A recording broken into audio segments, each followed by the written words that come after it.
do. They're conditioned to their modern attitude. They want to live it. They want to make sure no one else lives it, because if someone else lives it, then they might be obliged to live it. So it becomes very uncomfortable for the modernist, right? It means, and all these things, of course, we're talking about devotees. We're not talking about the non-devotees. So then, so they will try to point out some way that Varnashram is impractical. Right? It can't be applied. It doesn't work. Either they'll bring out the modern liberal angle of that. Oh, but we care for the individual, so we don't like to classify. Of course, they will classify the Varnashram person. They will classify the conservative. Everybody gets classified like that, but somehow or another they're very broad-minded. They don't classify. Very interesting, it's very, very tricky like that. So according to Manu, then, who is the authority on Varnashram, then modern means simply not Vedic. It's that simple, the definition. So this is the definition given millions of years ago by Lord Brahma, that modern means not Vedic, that's all. Because Vedic is eternal, it's always applicable, it always works. Well, modern then means, if it's not Vedic, means it's temporary. So therefore, that's why we would call it modern, because it's always changing. Because the modern constantly changes. It's very easy. The modernist would be not very pleased with such a definition, but it's that simple. They fit into their little box that simply, right? You ask them, what is modern? That can go on and on and on. Modern simply means not Vedic, that's all. So the problem is that you have something that's probably gives the example that the modern, that the Vedas, the Shastra, it is the blueprint, or not the blueprint, the instruction manual for operating the material world, right? So naturally, the manual always works, right? If I have a machinery that's made 1 year ago and a manual's made with it, that manual is still just as valid today as it was 1 year ago, right? It's just the way it is. If there was a machine of 50 years ago, then the manual described it, it still works exactly according to the manual, right? So the material world was created, basically 51 years of Brahma ago, and the manual was created at the same time, so it's still applicable. Modernists will try very hard to say it's not, because then that will validate their non-Vedic lifestyle. But those who are actually intelligent, those who are actually sincere, will understand those arguments are for the contemporarily attached person. They don't have any validity. There is nothing else other than the Vedic culture as culture. There never was, there isn't now, and never will be anything else. Right? You take the cosmic creation, divide it into 4 parts, 3 parts of the spiritual world. They follow the Vedic culture. Then you take the 1/4 that's here, what we call the material world. Then within that, we take a sample of that. One universe, there's 14 planets. 13 of the planets follow the Vedic culture, right? Of the 1 planet here on this earth, that's divided into, so many mandalas, they all follow except this one. And even this one, a great majority of the people follow, right? Somehow or another, if they're white, Anglo-Saxon, Protestant, then they decide their culture is superior. Right? But, we've been hearing this for a long time, right? Most of the cultures of the world that were running very peacefully have been destroyed by these persons, and they will do likewise to try to destroy any possibility of the Vedic. Right? So just being a little upfront and blunt. So the point is Prabhupada is not foolish. He wanted it established. Bhaktisiddhanta Saraswati Thakur is not foolish. He wanted it established. So who is anyone to oppose it? You'd have to be a fool to oppose it. Right? This movement's going on for 10,000 years. It will happen. Prabhupada just said, it's just a matter, do you want to take part or do you want to be left out? That's all. That's your choice. So you can sit around, pontificate about how Vedic doesn't work, this, that, but that's for unpractical persons who either have a motive or are very foolish. Because the material world is made by God. It works the way God said it will work. And therefore, if it does work in the world, it's only because it's close to the Vedic. And what part doesn't work, that's because that's the part that's not Vedic. It's that simple. Veda means knowledge. If the knowledge actually works, that's because it's Veda. If it doesn't work, because it's not Veda. It's that simple. That's the point. Krishna consciousness is very simple, very straightforward. Right? Now the thing is with that kind of a background, then you look at it, okay, now do you want to get it established or not? If you do, what do you want to establish? You just want to establish the form, leave out the qualities and the reasons behind it, or do you want the whole package? Right? The whole package is relationship. Right? Krishna is only interested in relationships. If he's interested in just things existing, he exists. He is existence. There's no need of anything else. As Atmarama, it's done. Right? But he expands his creation. So that means it's an interaction between Krishna and his creation. Right? So that's when culture comes in. The tattvas, there's God, there's the living entity. That's nice. But rasa means there's relationship. So varnashram is simply how every living entity has a relationship with every other living entity based on God consciousness. That's varnashram. And that's what Manu says.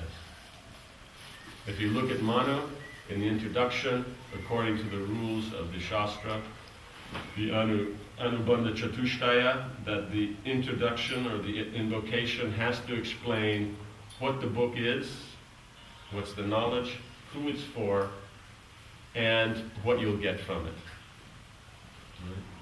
Right? So then, in that, then the invocation, it explains that these sages who already know Varnashram, they're coming to Brahma because Brahma knows Varnashram in connection. The sun has risen. The moon is coming also, or just...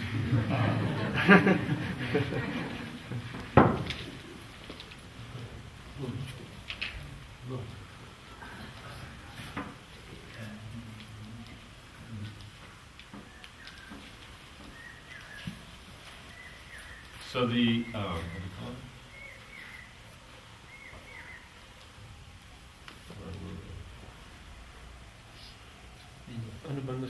Yeah, so then, thank you.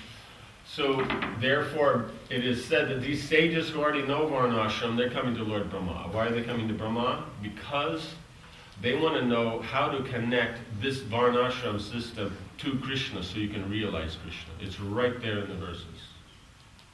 So this idea is that it's not for devotees, doesn't apply, means that is an uninformed person. And I'm really sorry if they're an academic, because academics are supposed to at least give some veneer of intelligence. Like that. But in this case, they can't even read the English, let alone look at the Sanskrit. Why? Because being a modernist, they do not want to know that this is what actually works today. Right? Therefore, it gets sidelined for so many modernistic concepts, right? Like that. But the reality is, Varnashram always works at any time, any place, any circumstance, because God created it, and God is everywhere, at every time, every place, every circumstance. Therefore, God's culture functions just as much as God's philosophy. So to say Varnashram doesn't work is to say God is not everywhere, is to say that the devil actually is separate from God. Right? Kali Yuga functions. Kali is, our man, the devil here. And so therefore, being that he's separate, independent, therefore it can't apply. But that's saying God's not everywhere. God doesn't apply everywhere.